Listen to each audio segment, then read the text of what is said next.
the most dangerous sporting activity for women, which turns out to be cheerleading, apparently. Hello, Stephen here. I don't know what number you're calling. This is a dressing room. No, all right.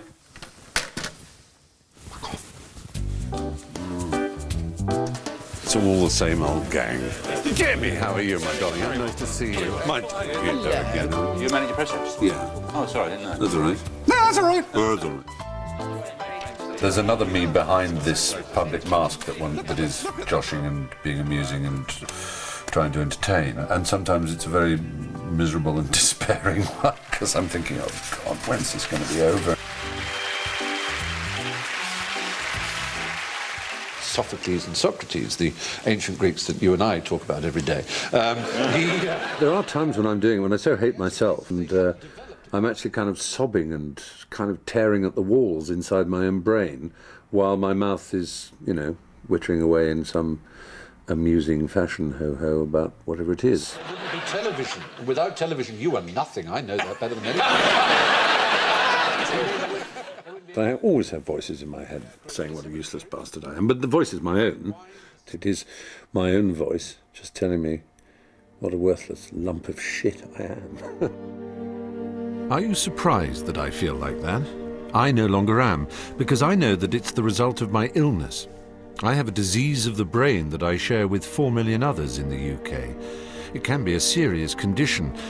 It's led me to being expelled from school, imprisoned for theft, and attempting suicide, all by the age of 17.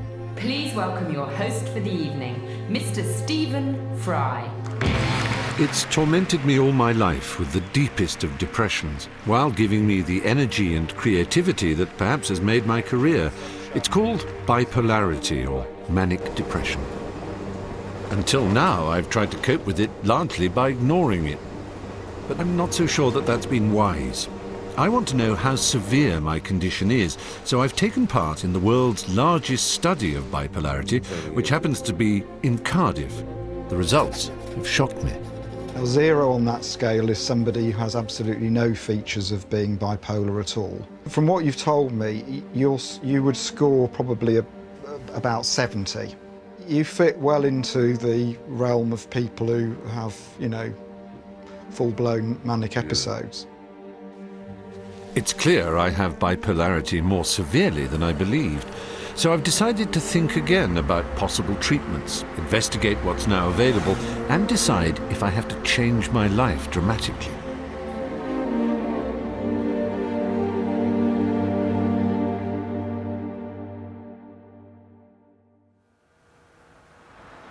When you go on the net to find treatments for manic depression, you quickly discover there is no simple, agreed approach. That's because people's symptoms vary widely, as does the severity of their condition. It's a complicated illness that's not even diagnosed until a crisis point is reached. That was certainly true for me.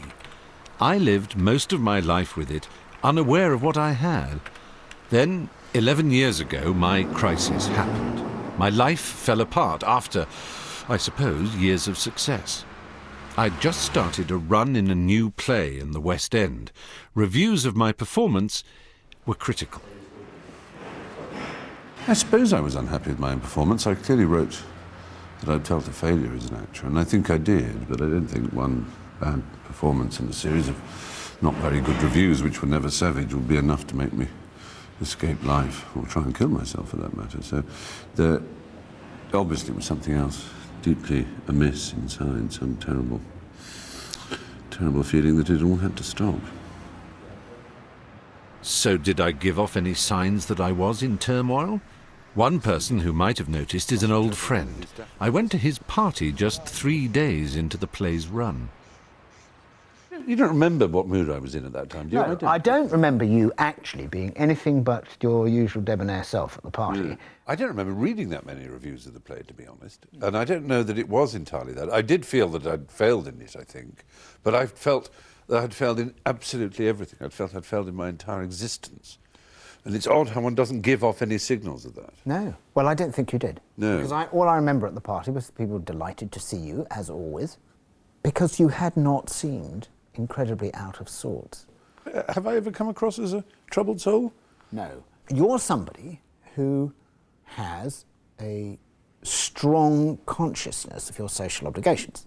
Yes. Politeness. You're worried about how the other person feels. You want to make sure that they are engaged in conversation. It's John Cleese, who is, of course, famous for his interest in psychoanalysis and things. He did once say that my politeness would be, would be the destroyer of me. Like so many manic depressives, I may have looked happy, but inside I was hopelessly depressed. Within hours of Griff's party, I decided to act. Very early in the morning, I came down from my flat in central London to where my car was, in the garage. Yeah, I went in there, sat in the car with my hand over the ignition, brought down a duvet, which is one of those preposterous details that always accompany something like a grand gesture or a grand attempt to kill yourself. You have to think about it. I thought, well, if I have the duvet along there, it'll stop the air getting in. I had this image of my parents staring right in at me while I sat there for at least, I think, 2 hours in the car, my hands on the ignition key.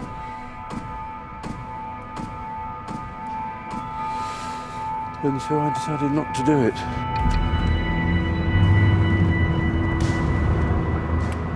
I drove for the south coast to get a ferry. As far as the suicide was concerned, it was not that I decided I'd never do it again. I think it was more, I just delayed it. One reads of elephants crawling away to die. They don't want to be seen. It's a primal feeling of ending and severing all connections with everything that you have been. I really believed that I would never come back to England.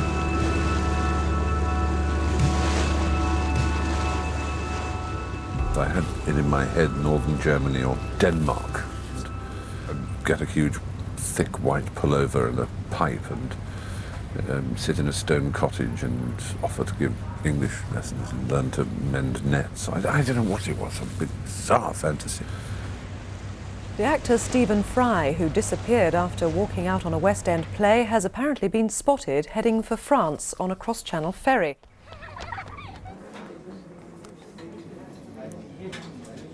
Found myself in Hamburg, and I saw these rows of, newspaper headlines and fears for Fry type thing. And I stared at it in complete disbelief. I mean, it was absolutely staggered. They all are worried that I've committed suicide. That's the awful thing, isn't it? I can't believe I made people worry so much. When you feel you can't go on, it's not just a phrase, it's a reality. I could not go on. And I would have killed myself if I didn't have the option of disappearing, because it was that absolute. I just could not go on. And then Hugh Laurie got in touch with me, had a very shaky telephone conversation, because I didn't want to, cry on the phone and make him more worried, but at the same time, there's a mixture. You feel shame and you feel absurd. It's a very odd thing. I was away for a week. For my family, my disappearance was especially worrying. At the time, I don't know if I believe in sort of great sense of family, that nothing bad has happened, but it just didn't cross my mind. No. And I'm talking that, you might have done away with yourself. Myself. Been gone and done it. And then you rang me. You sounded rather small and lost, boyish. And I was absolutely terrified of saying the wrong thing to you, to frighten you about quite how enormous it had been back at home. The bit that, and still to this day, upsets me is that you flounced off in a lovey, hissy fit because of a series of bad reviews. And the reviews were sort of very, it's just Stephen Fry being Stephen Fry. I'm glad you reminded me of this. Two newspapers both said that Stephen Fry, of course, is not acting, he's just being himself. And I remember thinking, well, they seem to know who I am, but I don't. In some ways more troubled than ever, I quietly came back to London and was taken into the Cromwell Hospital.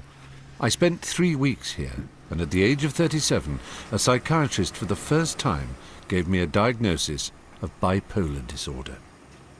I don't think I'd heard the word bipolar before. But I do have extremes of mood that are greater than just about anybody else I know, and can occasionally go wild enough for it to be real trouble for me. So in that sense, bipolar fitted. Part of me resisted it. Part of me thought, it looks like an excuse. Another part of me was immensely grateful and pleased to know that some of the extremes of my feelings and behavior were, had a cause. With the psychiatrist's diagnosis came his advice for treatment. Like many other manic depressives, I was told to reduce the stress in my life, take time off, stop working so hard. I came here to Los Angeles, walked this beach every day, got surprisingly fit, and thought about his other course of treatment, the drug lithium. That's the standard medication 7 out of 10 of those with manic depression are advised to take. But it's an old-fashioned drug, discovered about 60 years ago, and feared for its power to take away feeling, all feeling, making you a kind of zombie.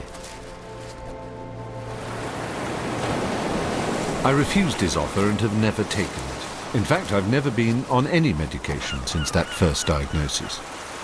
But now, with my condition appearing to be getting worse, I'm wondering if I'm wise. Until now, I haven't wanted my mood stabilized. But perhaps I'm wrong. Perhaps I don't need to fear the medication. I want to know how someone else in my business has coped, what choice they made.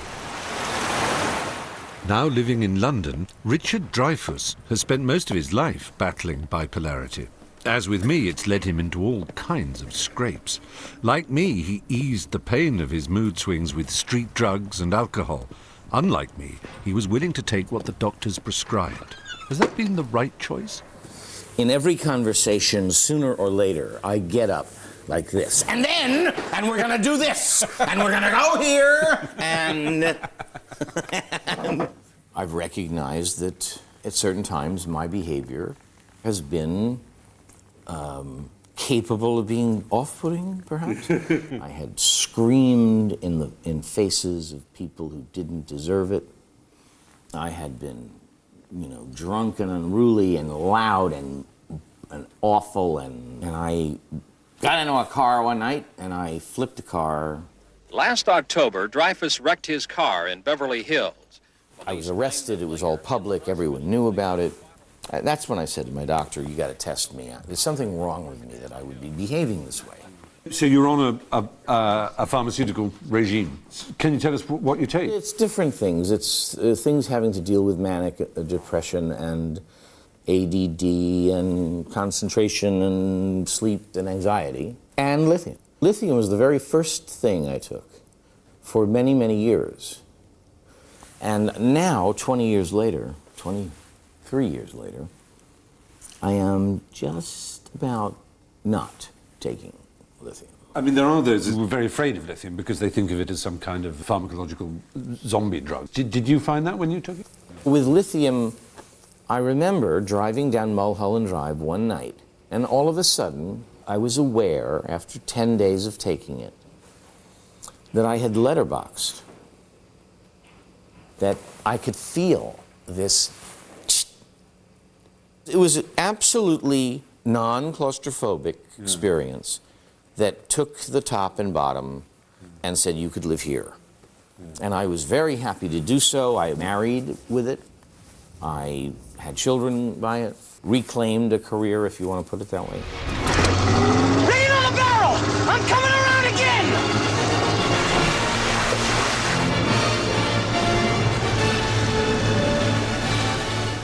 So we're talking about... The late 70s. Oh, late 70s. Oh, gosh, right. So the height of your powers.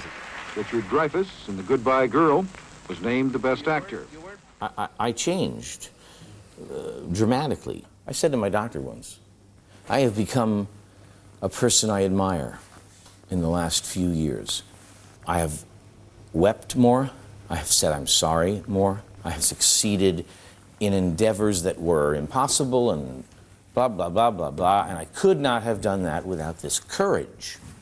And he said to me, it's not courage, it is the absence of anxiety. And that is as true a statement Richard said yes to lithium and other mood stabilizers, and it's clearly helped him cope with severe manic depression. Perhaps I've been too hasty saying no to it, but I'd like to find out how medical science justifies dependence on drugs. Because, as Richard tells me, once he was on them, he's had to stay on them. That's what brings me to Aberdeen and a psychiatrist with strong views about taking the medication. I mean, here are your mood stabilizers, for example. Lithium. I mean, lithium was used for periodic mood disorders 2 centuries ago, but it was also used as a treatment for gout.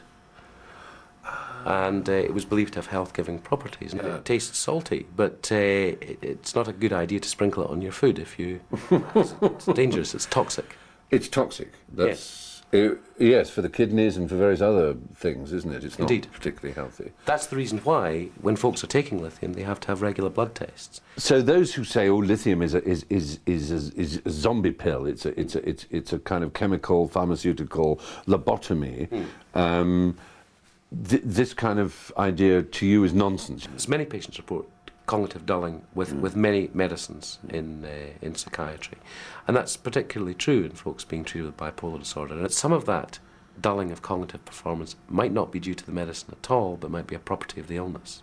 Right. And that by not taking medication, you might make that worse.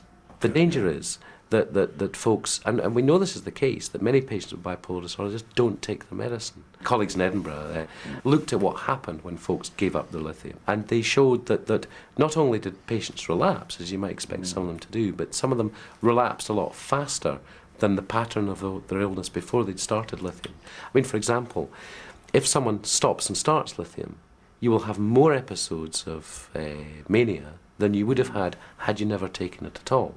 Yeah. If you discontinue your lithium, in the first year off lithium, the number of reported suicidal acts increases beyond the level that was there before. Because it means once you start, you really have to stay on it for good.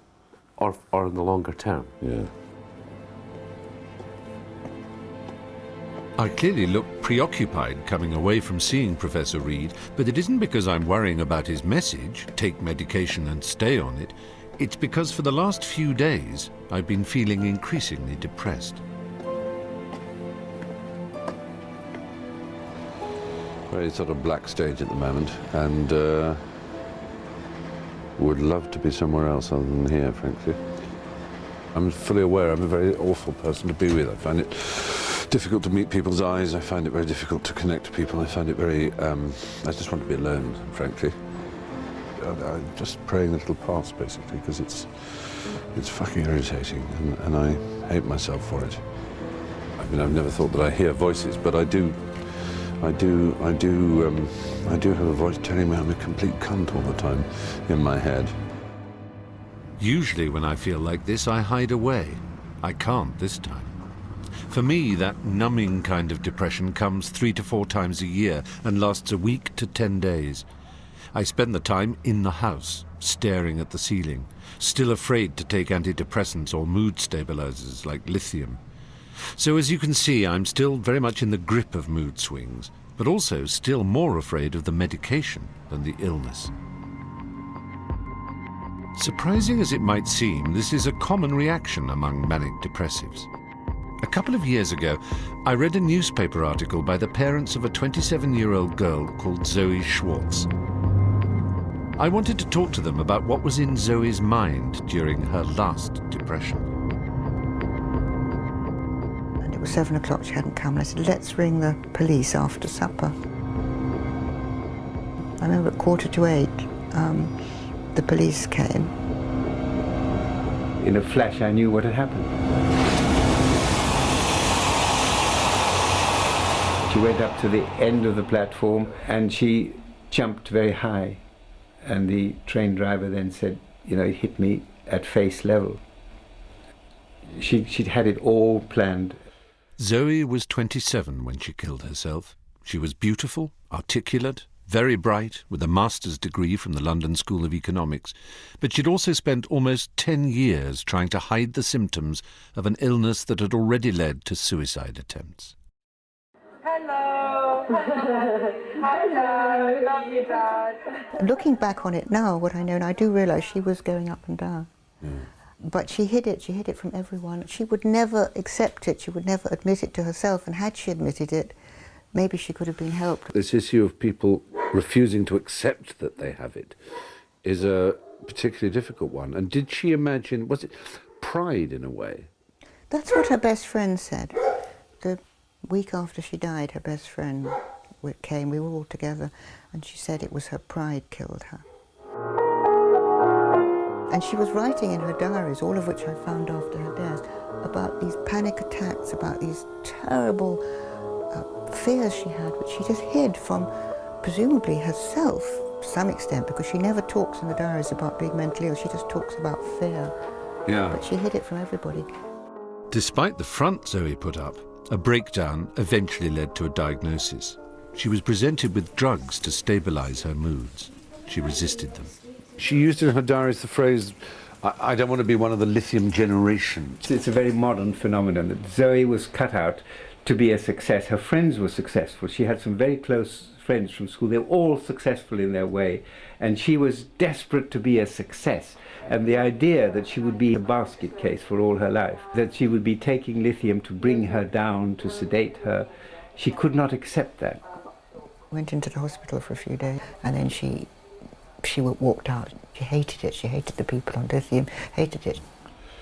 With a lot of gowned people with lithium shuffling around a hospital, and she would naturally think, I'm not supposed to, that's not my life.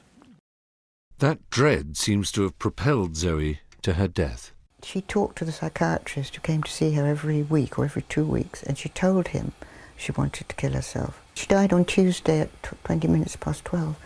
And he rang us up on Wednesday at 9 o'clock, and he said, I think she did that yesterday because she didn't want to come into hospital and take lithium. She was really frightened of lithium. She was really frightened of hospital, and she felt there was a terrible stigma. That stigma is very, very important, and I really do hope that you, Stephen, will be able to do something about that in this programme, because this is so harmful. It's revealing that Zoe saw going into hospital and taking drugs to calm her not as stages on the way to helping her recover, but as treatment she couldn't bear to undergo. It's that fear that medication will reduce people to vegetables, that image of One Flew Over the Cuckoo's Nest, helpless patients made passive zombies by electric shock treatment.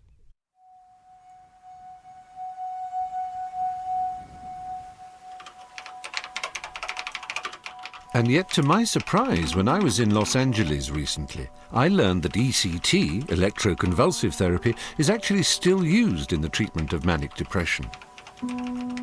Andy Behrman has become a celebrity in the US as a result of agreeing to ECT to curb the wildness of his bipolarity.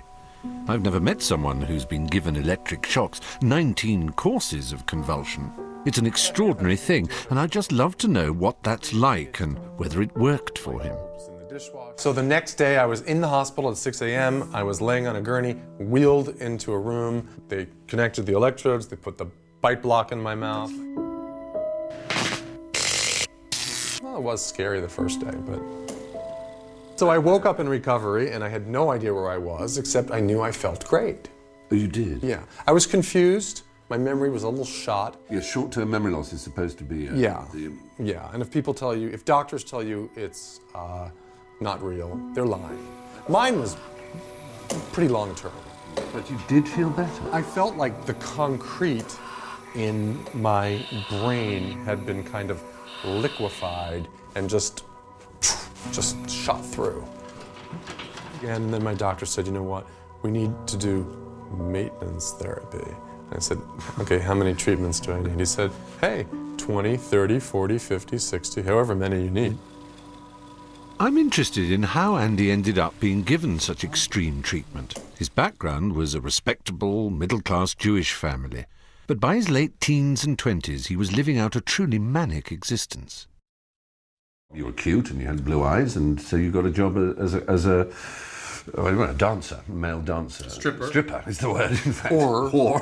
Exactly, you did it all. Hustler, prostitute, I did it all.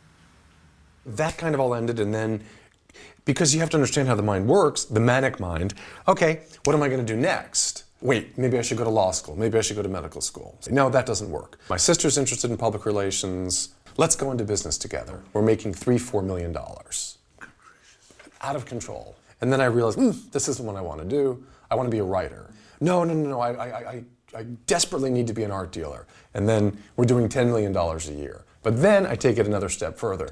So I start counterfeiting, going to Japan, going to Germany, selling $1 million worth of paintings. I'm about to be arrested by the US government, and they're very excited because this is a big art crime, millions of dollars.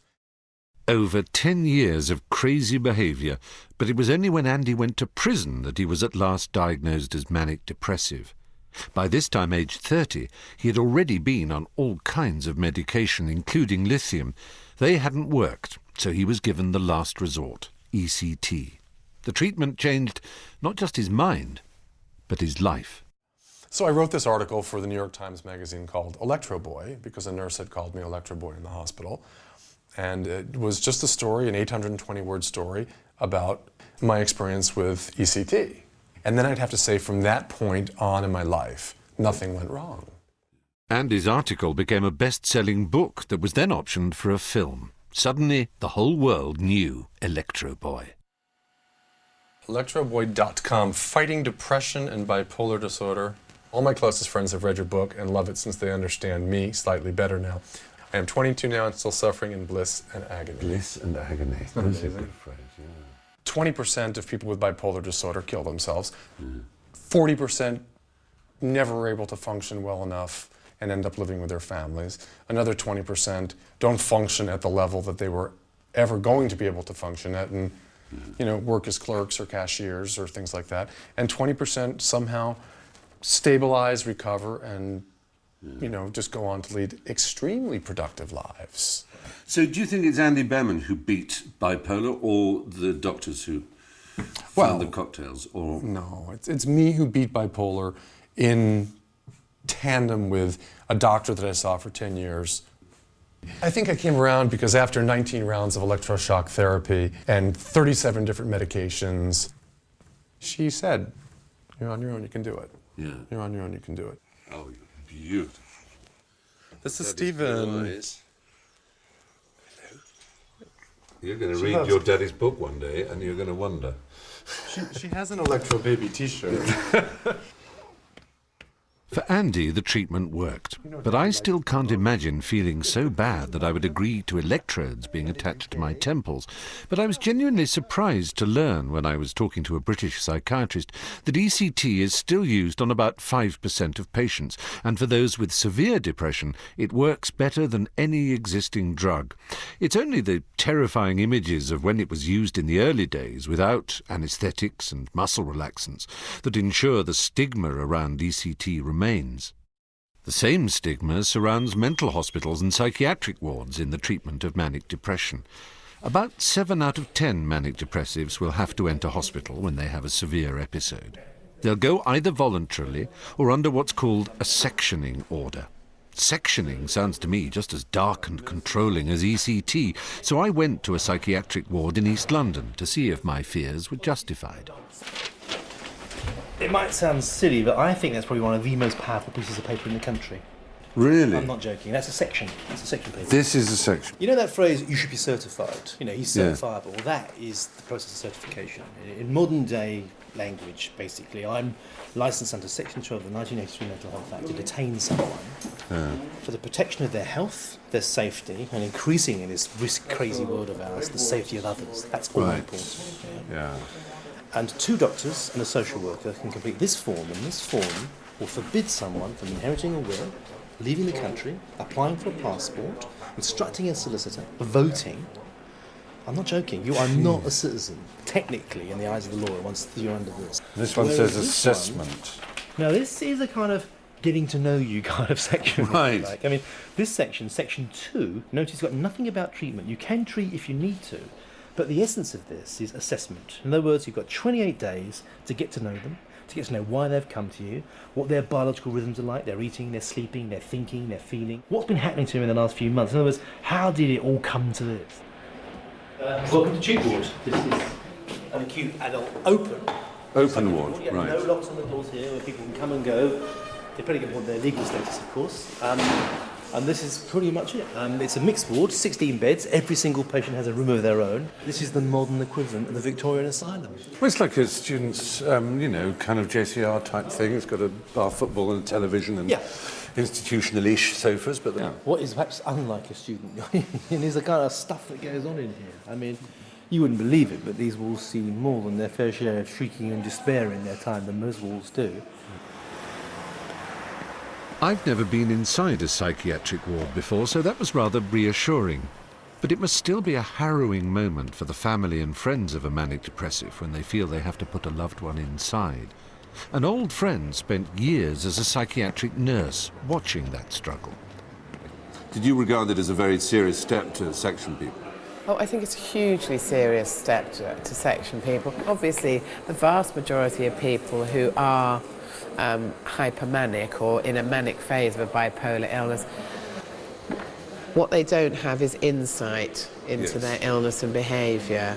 And that's obviously why sections were originally invented, you know, was to be able to keep someone safe when their natural instinct, because of their illness, would not be to do it themselves, you know. So the vast majority of people you talk to who have been sectioned will say to you, I've got absolutely no idea why I was sectioned, I was perfectly all right, you know. And then you find out they were sort of hanging out of a window by one hand, naked, kind of, you know. I remember we had one young woman brought in once, and what she'd done was she'd gone to a multi-storey car park and she jumped from the roof of one car to another, and she completely totaled about 70 or 80 cars. And she'd loved it, as you would, wouldn't you? There she was as high as a kite, she was laughing, you know, in this kind of manic sort of gothic her way. But they're trailing along, her poor, quiet, sort of elderly parents. What the hell do we do, you know? And a lot of the time in those particular sort of manic phases, it's the families you feel sorry for, because they're the ones that have to cope with the fallout of all the damage, emotional and physical, that their relative does. But the remarkable thing is that we contain it. I mean, it sounds kind of daft, but I think it is a heroic place. It's secure in the sense of it being a sanctuary. You know, the old-fashioned meaning of the word asylum. It's a place to go when you're having a really, really, really bad time. We take people in, like, who've doused themselves with petrol, who have tried jumping off of flats, who've taken vast amounts of paracetamol, who do not want to live anymore. And we bring those people in, and I would say that 9.5 out of 10 punters leave here happy and well. Now, if that isn't a result, I don't know what is. Pessimism has always dominated our thinking about mental illness. It's just like the ghost of stigma reinventing itself as despair in this particular case. The idea is nothing you can do. Well, that's complete nonsense. Both Joe and Mark Salter, nurse and doctor, believe sectioning can help manic depressives. But I also want a patient's view.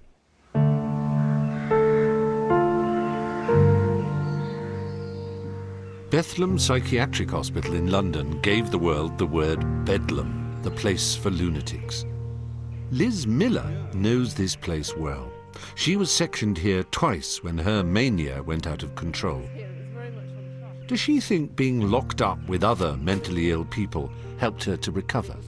The first time I was sectioned, I was in my flat with a couple of friends cooking supper. It was part of my mania was driven by kind of fear and anger. And there was a knock on the door, and it's just like the KGB calling, and there was a policeman, social worker, and a GP, and they'd come to get me. It's the paranoid world I was living in. I knew they'd come and get me, and they did. Did you resist physically? Yes, I did. So you got a quick injection, presumably? Well, at that point, it's the police, and basically they overpower you and handcuff you. So does this bring back memories? The old, that's your loony wing there. It does actually, yes. It does make a cold shudder. Was it very secure and all locked? Yes, we all had our own room. Saying you can't make a phone call, you can't tell anybody where you are, you don't have money. It was a week before I had a toothbrush. They inject forcibly for the first with days. Antipsychotics? Antipsychotics and lithium as well. Right. And did they help? I mean, I don't. Yes, I think they did. I think in the acute psychosis they sedate you sufficiently so that the brain can begin to put things back together normally. All told, Liz Miller was sectioned 3 times and spent a year in psychiatric wards. Looking back, she feels sectioning was a turning point. She now lives and works without taking medication and feels strongly that she has found another way to treat her manic depression. The psychiatric model, it says you've got this condition and you've got it for life, and keep coming back, keep taking your tablets. And there isn't a way to help people actually get back to normal. So many people I've spoken to already who suffer from bipolar disorder, manic depression, whatever one wants to call it, just would not, they believe, be anywhere without their medication. Your medication is like the trainer wheels on a bicycle. They're there to kind of help you get on that middle path. But when you've learnt what it's like to lead a relatively normal, sane life, then you shouldn't or don't necessarily need those trainer wheels. Don't need the wheels, yeah. So you genuinely believe, though, that the diet has a big part to play in mental health? I think it's the foundation. The foundation? Absolutely. I think if somebody isn't physically healthy, and the brain is a physical organ, then you can't expect to be healthy. Right. You have this theory about omega-3s, which are more present in oily fish, aren't You they? actually need to have omega-3 molecules in order to get good membranes for your brain cells in order for them to function properly. And supplements are as good? Yes, well, I think they are, yes. So cod liver oil, that sort of thing? Yes, cod liver oil, flaxseed oil, hemp seed oil. And you take a lot of these things? Yes, I do. I oily fish whenever I can, whenever it's on the menu. And I take every day 3 grams of cod liver oil. And you're pretty sure that your decision not to go on medication, but to do other things we talked about, like slowing your life down, and this kind of attention to things like omega-3s, is part of your being able to cope? Absolutely, yes. What makes Liz's views even more interesting is that she's a doctor. She left university as the best young neurosurgeon in Britain. It was 6 months after that she was first sectioned. Right, and you've got an MRI on the 20th? Yes, I'm on a waiting list for cancellation. Despite sectioning, Liz was never struck off. She returned to work as a GP, but just part-time to help her control the stress. I want to know if it was, or indeed still is, difficult to get work.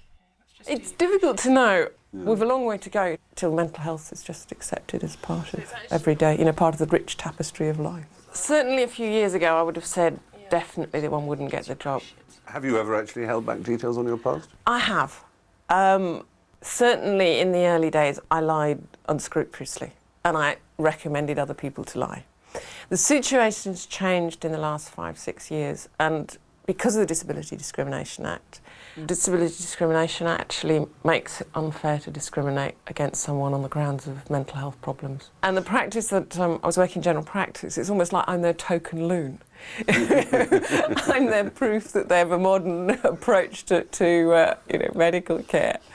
They've got one of their own. As both doctor and patient, Liz is convincing. But Liz says when she talks to psychiatrists about how she has a job and manages her manic depression, no medication, special diet, less stress, they're reluctant to believe her. Wait and see, you'll have another episode. Well, for 15 years, she hasn't. I, on the other hand, as you know, do have episodes, not breakdowns as in 1995, but sufficient to worry those around me. The QI dates at last, we've got them all. Oh, so have we? do you want to put those in?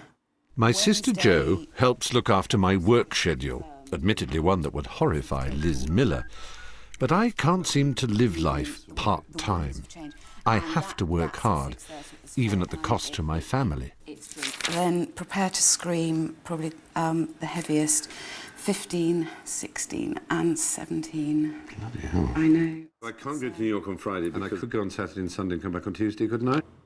I can tell from the minute I hear your voice what mood you're in. When you came back from Peru and you were wildly depressed, and I was terribly worried about you.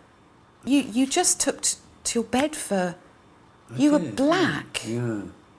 And somebody else who'd seen you rang and actually said, I'm terribly worried about Stephen, I'm not quite sure what to do, I don't know what's the matter with him. I was a bit sick with worry, and I can't remember if I thought, oh my God, here we go again. Because I enjoyed myself in Peru, and it was just coming back and being...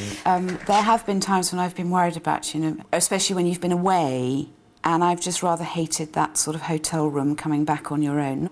Is sort of finding an excuse to ring you at about 9ish, just to check you're up and about. And I'm okay. And you're okay. Yeah.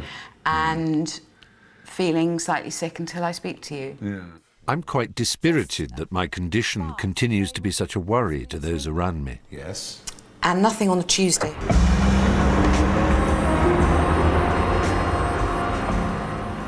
Manic depressives are notorious for just going with their moods and not treating their illness seriously enough until it's too late.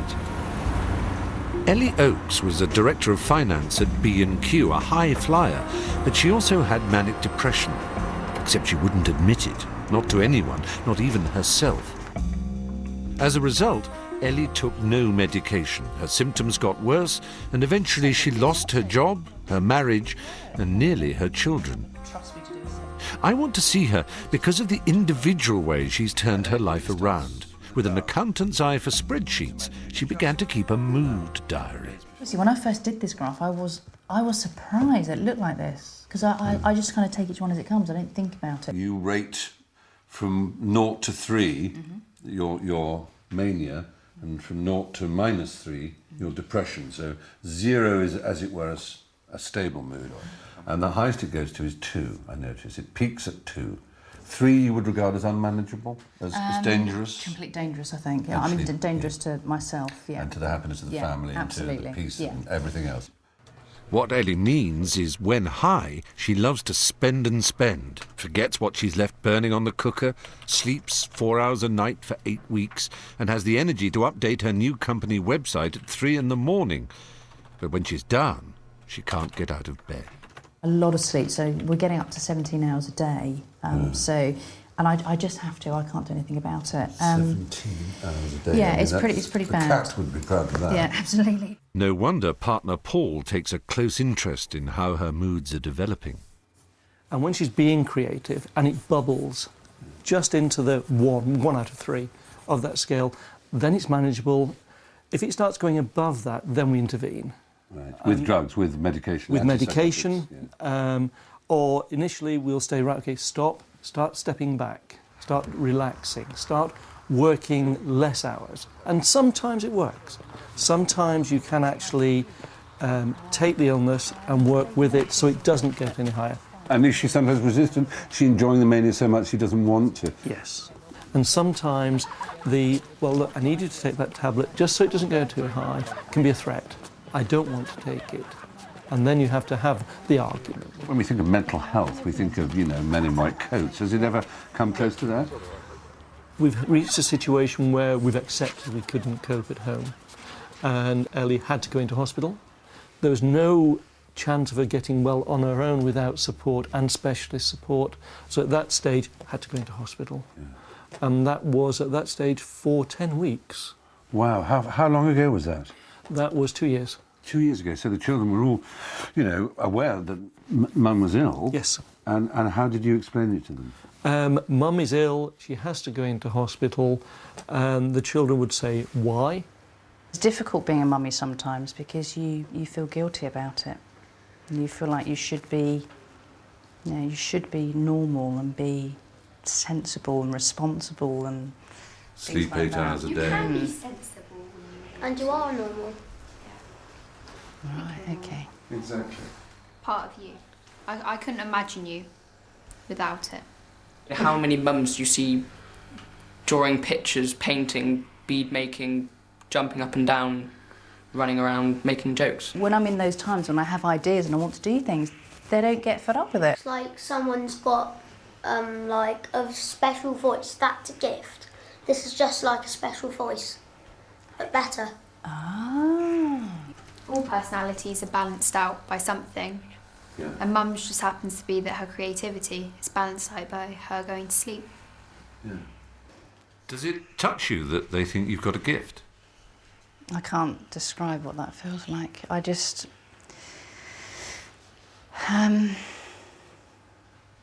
It is really touching. It is, isn't it? Yeah. Ellie's mood diaries clearly let her see the big picture of her condition, and I'm impressed at how open she is with her family about her moods and behaviour. I've never mapped my own moods week by week, year by year. Perhaps that allows me to avoid seeing just how frequently they occur and how strongly they shape my life. An obvious manic sign for me, as it is for Ellie, is excessive shopping and spending. Now, psychiatrists encourage manic depressives to notice wild behaviour and then hold it in check. To that end, they not only offer drug regimes, but more and more psychotherapy. One talking therapy that they say proves useful is called CBT, cognitive behaviour therapy.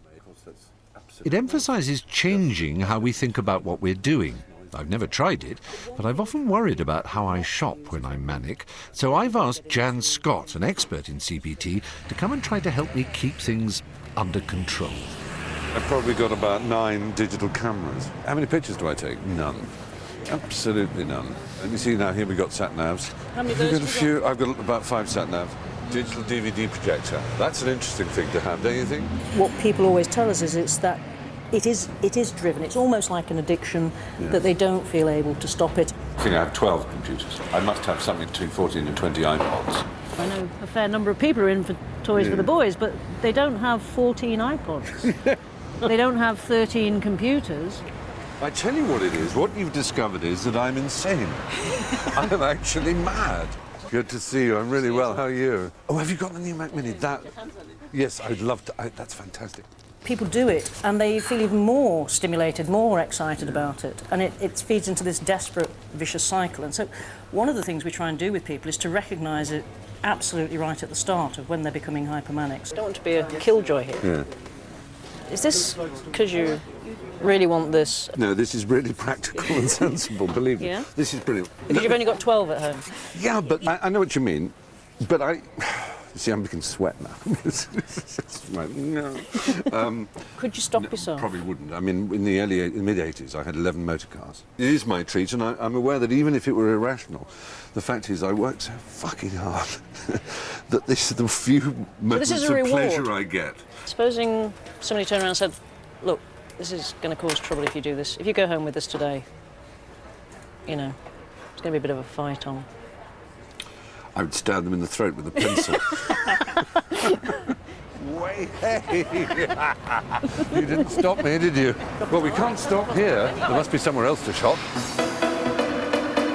Chances are we're not going to get you out of here without a bag of other things. It'll get me juiced.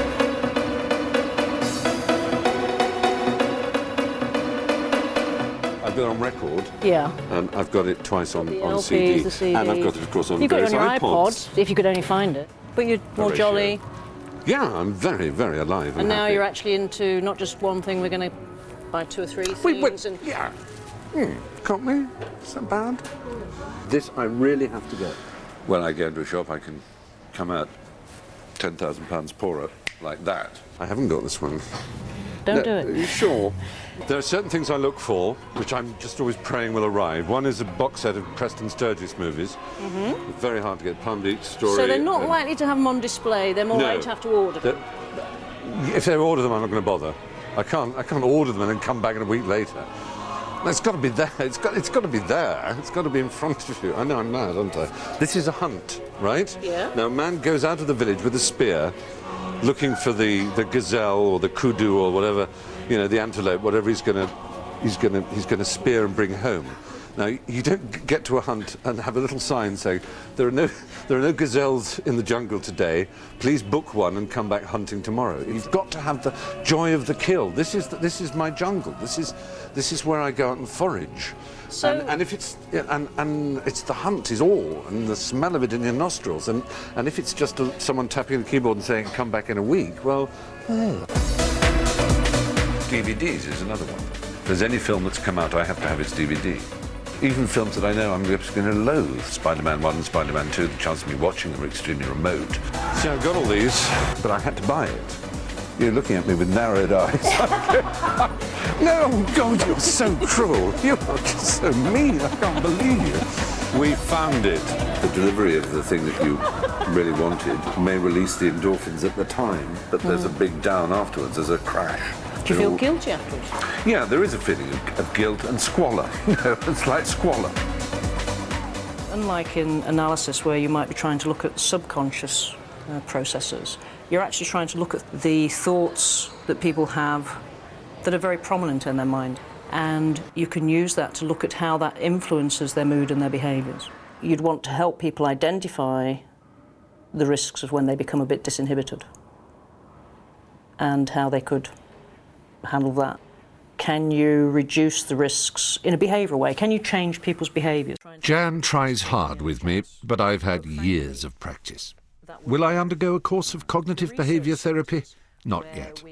I like giving my manic side full rein at times, although I recognise I'm lucky. I can afford my excesses. But I am interested in how cognitive therapy can be used with manic depression. When Jan tells me about a young girl in North London who wants help because the depressive side of her bipolarity is making her feel suicidal, I want to meet her. Cordelia? Hi. How nice to meet you. I'm Stephen. Hello. Hi. Teresa. Teresa, you're nice Cordelia's mother, yes? Very nice to see you all. Come in. I mean, that's what you say. Yes. Gosh, what a house. Don't go down the steps. The photos on the wall tell the early part of Cordelia's story. A clever girl at school, a photographic memory for learning, and a creative urge to write a novel at 14. Then Oxford. But that's where the symptoms began. A third of each month she'd be depressed, the rest manic. By the time of her finals, her memory had gone. After university, her condition worsened, and she was eventually hospitalised. What's If your... you want to look at the mood scale, it's in the kitchen. Oh, I'd love to. 8, inflated self-esteem, rapid thoughts and speech, counterproductive simultaneous tasks. Yeah. Yes, I recognise That's that one. about where I was when I was in hospital, about 8. No, I think you were at 9. I was not lost touch with reality. I was not paranoid and vindictive. Cordelia's manic side frightens her mother. Some nice boys. They look like a nice age.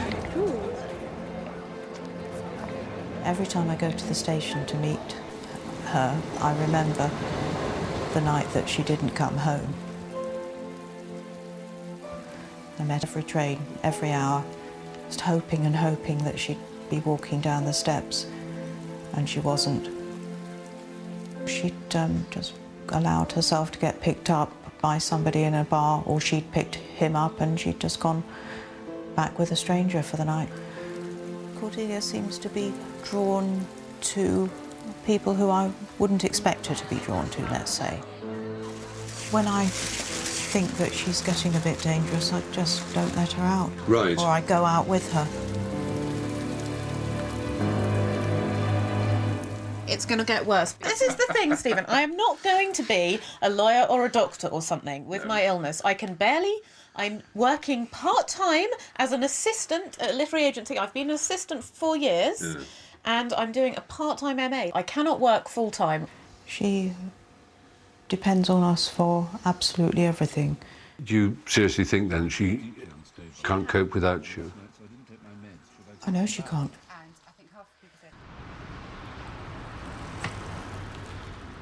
When we're left with Norman on his own, the story doesn't work for me, and I just found it quite depressing. And I was wondering if just I didn't get it. Exist anyone in old England that doesn't fit? Cordelia's fears about her future depress her. That does come across. But even worse is the effect her depression has on the one activity she loves, her writing. That's what she desperately hopes Jan Scott can help her with. You've got this terrible problem that as soon as you slip a little bit below a normal mood state and you're depressed, your creativity disappears. I suppose what I had thought is that when I was depressed, I would be able to write about being depressed, but I actually can't. I can't even write about being depressed when I'm depressed. I can't really write about anything. For about the first 5 or 6 years of having the illness, I wouldn't ever be depressed for more than a couple of weeks. Literally, last time and the time before, towards the end, when I'd been depressed for sort of 9 or 10 weeks, I just thought, I've never been depressed for this long before. I could never, this could be the one that I never come out of.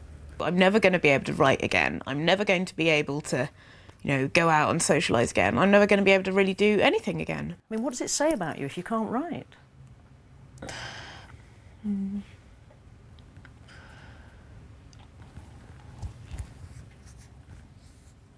What's going through your mind?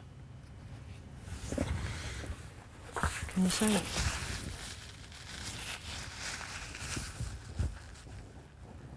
She's very upset. She's picked up her bag. She looks as if she wants to walk out now. I find watching later and talking Cordelia through her feelings very moving. It's fascinating to see how Jan uses cognitive therapy to unpack the deeper emotions within Cordelia. But the most important thing I felt here was that she was identifying something so fundamental to her view of herself. And there's a point at which she can't even say the words about how she feels about it. This issue of she had grown up being seen as exceptional, and she felt the illness had taken this away from her. I don't mind a bit of weakness in other people, if it's sexy sort of weakness. I hate weakness in myself. I think of myself as very strong and glittery and shiny and funny. Right. The writing is something that I'm good at, and that... So if you can't do that, that's the final straw. Yeah. Her self-esteem is partly tied up in her ability to be a writer, and she's had a lot of positive feedback about that in her past. Yes. And we've got to actually address that in terms of her beliefs. Because otherwise it becomes this vicious cycle, and and it becomes very dangerous because she potentially could become quite hopeless. And that makes people very vulnerable. Generally thinking about suicide and death is not good for me at all. So I don't want to. With the stigma that still surrounds mental illnesses like manic depression, I thought Cordelia was very brave, allowing me to witness such a private moment. Like the others I've met, she was prepared to be seen and heard so that all of you know better about the illness we suffer. Just like me, Cordelia has come to accept that she has a chronic condition that will be with her for the rest of her life. That's a painful realization. But she also learned from Jan Scott that it's like having asthma, in that while it's always going to be there, the key for most people is in finding ways to reduce the attacks and to make them less severe.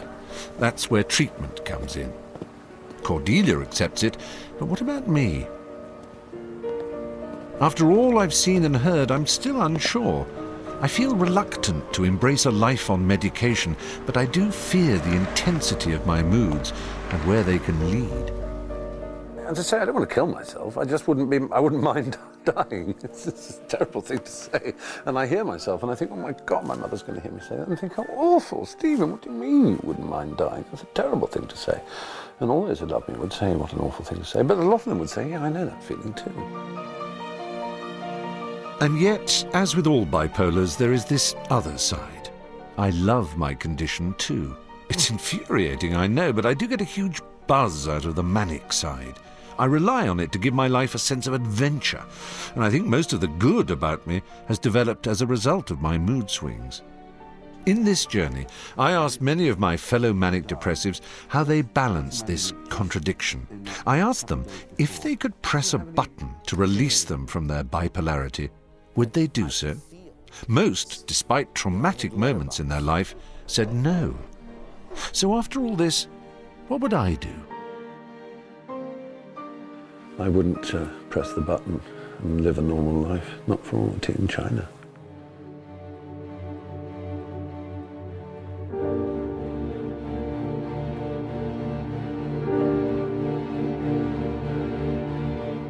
You can find out more about manic depression and treating the condition by logging on to bbc.co.uk/health or by calling our helpline on 08000 155 327.